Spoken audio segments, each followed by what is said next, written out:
嗨，大家好，今日講嘅係星岸資料嘅第32個視頻，介紹主持人撒貝寧。生辰資料可以喺維基百科下載。星盤冇對應果老星格組合。撒貝寧嘅職業生涯始終盤，隨住突破你與跨界標籤，從北大學校到才華橫溢嘅文藝學法，到央視屏上深入人心嘅法制先鋒，從春晚舞台上莊重大氣嘅主持人，再去綜藝節目中靈動幽默嘅梗王，佢以知性與趣味並存嘅獨特風格，打爛咗傳統主持人嘅身份邊界，書寫咗係屬於自己嘅行業傳奇。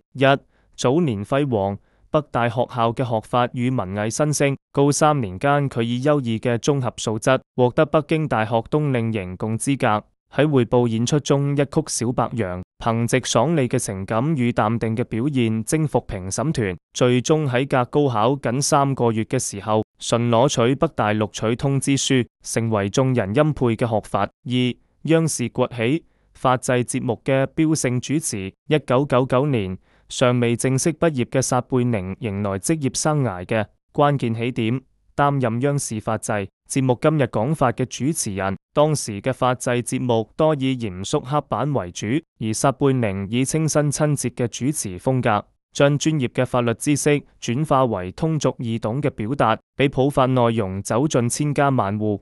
跨界突破，綜藝舞台上嘅風格重塑。2015年後，撒貝寧迎來職業生涯嘅重要轉折，開始大規模共綜藝節目，逐漸打爛公眾對佢嚴肅主持人固有印象。2016年，佢加盟芒果 TV 推理綜藝《星大偵探》，做節目嘅靈魂人物之一。節目中佢既憑藉北大高材生嘅邏輯思維，喺案件推理中屢見奇功，又以順手拈來嘅幽默梗語靈活互動，製造咗無數笑點。星岸將每個喺 YouTube、Facebook 同 Res 更新，歡迎有興趣嘅朋友觀看。撒貝寧嘅視頻就講到呢度，多謝大家嘅收看。